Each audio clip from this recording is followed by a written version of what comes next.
2 მილიონი გომელაურმა ბიუჯეტიდან გამარტივებული წესით დაახარჯა, რომ სპეცრაზმელები და პოლიციელები გამოეკვებათ.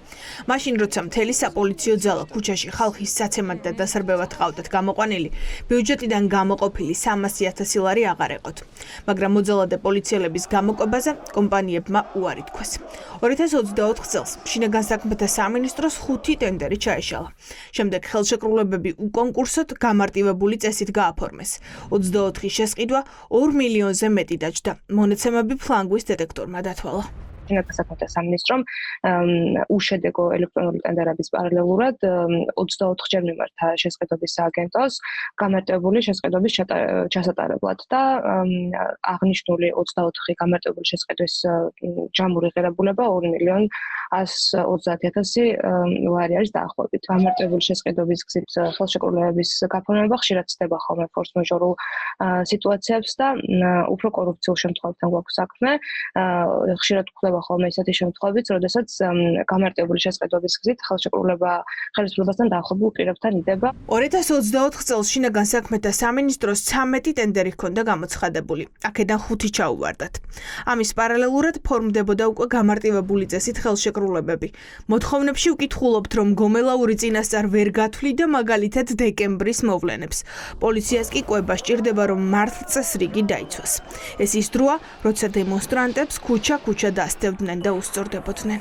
უნებრივია არავისთვის არის გასაკვირი ის, თუ რატომ ვარდება შინაგან საქმეთა სამინისტროს კვებით მომსახურების ტენდერები, ბევრს შეიძლება არ უნდოდეს მონაწილეობა იმ ტენდერებში, რომელთა მთავარი მიზანიც არის სპეცნაზელების და შინაგან საქმეთა სამინისტროს იმ წარმომადგენლების გამოკვება, რომლებიც ქუჩებში ურტყავენ ადამიანებს და ჩადიან ძალიან სერიოზულ სისხლისამართლის დანაშაულს, მაგრამ ამის გვერდის სასწავლელად ჩვენ ნახეთ, რომ მაინც მოძებნილი არის სისტემა, სადაც ტენდერის ჩავარდნის შემდეგ ეს ხელშეკრულებები გადაეცემა იმ კომპანიებს, რომლებიც დაახლოებული არიან შინაგან საქმეთა სამინისტროსთან, ქართულ ოცნებასთან. 2025 წლის თებერვალში შინაგან საქმეთა სამინისტრომ ასევე თითქოს საზოგადოებრივი წესრიგის დაცვის მოტივით ლანჩის ნაკრების შესაძენად ბიუჯეტიდან თითქმის 57,000 ლარის დახარჯვის უფლება მიიღო. სანამ გომელაური უშედეგოდ ცდილობდა ტენდერების ჩატარებას, 2024 წელს 2 მილიონ 134,000 ლარი პირდაპირ დაიხარჯა. პროტესტის დაწყებამდე შინაგან საქმეთა სამინისტროს ჰქონდა 300,000 ლარიანი ხელშეკრულება კონკრეტულ კომპანიასთან, რომელსაც უნდა მოემარაგებინა კვებით. ოღონდ როდესაც დაიწყო უკვე აქციები, ეს 300,000 ლარიანი ხელშეკრულება აღარ ეყოთ, იმიტომ რომ ის იყო გათვალისწინებული ჩვეულებრივ დროს. ხოლო ეხლა როდესაც უკვე განსაკუთრებული დავალებათა დეპარტამენტი გადავიდა საგანგებო მუშაობაზე, შესაბამისად მათ დაჭირდათ უფრო მეტი კვება. ახალი ტენდერები ვერ ჩაატარეს, არ მიიღო კომპანიებმა მონაწილეობა, შემდეგ შეისყიდეს გამარტივებული წესით. გამარტივებული შესყიდვები კორუფციის მაღალ რისკს შეიცავს. კორუფციის მკვლევარებს პრაქტიკა აჩვენებს, რომ სწორედ ეს მეთოდი გამოიყენება პარტიისადმი დაახლოებული ბიზნესებისთვის ხელშეკრულებების გასაფორმებლად.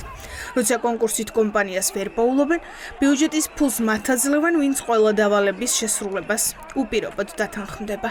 ცალსახაა, რომ კომპანიების არ აქვს სურვილი საკუთარი ოჯახის წევრების დამრბევებს, ესე ვთქვათ, აჭამონ ასვან და შემდგომ უფრო ძლიერად ურტყან ამ კუნთიანმა ბიჭებმა. გამარტივებული შესყიდვის დროს არ ხდება ბაზრის კვლევა.